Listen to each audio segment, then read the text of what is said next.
It has been 2 weeks since the jury came back in the Sitzer-Burnett case and found National Association of Realtors, Home Services of America, and Keller Williams guilty of collusion. Yet here we are 2 weeks again later after that, and we still don't have any clarity as to exactly what that means for the real estate industry. Brian here with Lamacchia Realty. That's what we're going to jump into today. I've got an article pulled up, and without further ado, let's just jump right into it. Injunction in the Sitzer-Burnett commission lawsuit not expected until spring of 2024. New court filings outline timeline for post-trial motions and when a final judgment might come down. As the dust from the Sitzer-Burnett commission lawsuit trial and the jury verdict settles, many unanswered questions remain. And based on Judge Stephen Bow's latest filing, it doesn't appear the real estate industry will have definitive answers anytime soon. According to a court order filed Tuesday, any post-trial motions the defendants wish to file need to be submitted by January 8th, 2024. From there, the plaintiffs have until February 26, 2024 to file oppositions to the defendants' motions, and then the defendants have until March 18, 2024 to file their responses. After all post-trial motions are resolved, there will be a 30-day waiting period until a judgment is executed. In other words, the real estate industry may be waiting until April or even May of 2024 to find out what the injunctive relief in this commission lawsuit will be. And that is the crux of the problem, because we just don't know what to do in the meantime. There's no clarity whatsoever as to what this means for buyers, sellers, agents, brokerages, National Association of Realtors, you name it. The reality is things haven't changed. At least I'm in the Boston market, and I'm not seeing a tremendous amount of change out there. You know, when I look at the listings that are coming on the market, everything still has the cooperating compensation on there, clearly defined, and it's kind of business as usual. So the concern that I have is, okay, well, now that we have this ruling, what does that mean for people that are now listing the cooperating compensation? Does that then subject them to potential litigation down the road? I don't know. Let me know down in the comments if you're seeing that in your market as well. While some industry experts have speculated the injunction will simply call for the end of the National Association of Realtors clear cooperation policy, others believe it may demand the end to any cooperative compensation practices by barring listing agents from paying or offering to pay buyer's agents. Yeah, so that is a big deal. So I think what will happen is, if I could almost certainly predict that this clear cooperation policy is going to go away.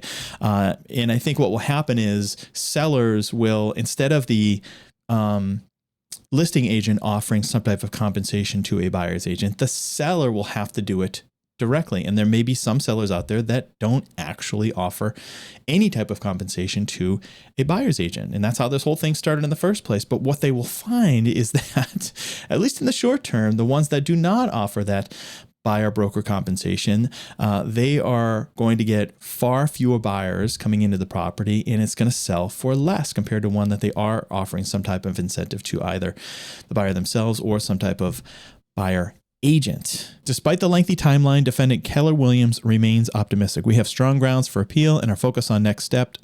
Daryl Frost, a spokesperson for the firm, wrote in an email. In the meantime, the industry is facing a growing pile of copycat commission lawsuits and continued uncertainty surrounding the Department of Justice investigation into NAR. Let's talk about that for a second. So there was something that came through either yesterday or today about an additional lawsuit. The lawsuits everywhere. I think it's going to go in all 50 states. And that's something that we covered a couple of weeks ago on this channel.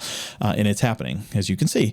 But anyways, the most recent one that I saw was from Texas. And this is the first time that I've seen in a lawsuit where they're just kind of keep moving further and further down that food chain. So it started off at National Association of Realtors, right? You got the trade group, and then you've got the brokerages, the larger brokerages. Now you're going to see some mid-sized brokerages. And then you're going to go in this lawsuit, this Texas lawsuit, they have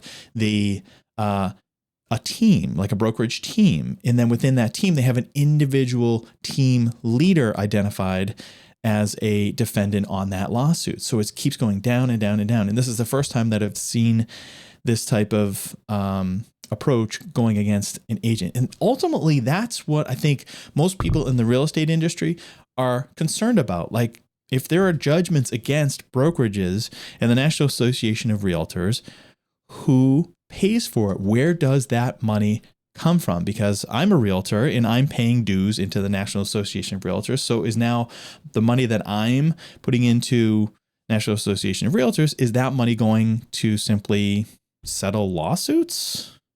There's not a tremendous amount of value there, so I don't know that I would continue to be a part of that if that is in fact what's happening. Or do they have an insurance policy that protects against that? I have no idea. So there's a lot of not much transparency there, and I just don't know how it's all going to get settled up. But more importantly, what I am concerned with and what other people in the industry are concerned with is we want to make sure that we are taking care of our clients first and foremost and providing them with the best service possible in working within the constraints of whatever this new system is going to be. And unfortunately, right now, we don't have any guidance whatsoever. We don't know. Is it still okay to do clear cooperation? Because again, as I'm seeing in the market, every new listing that comes on still has that clear cooperation on there. So nothing has changed.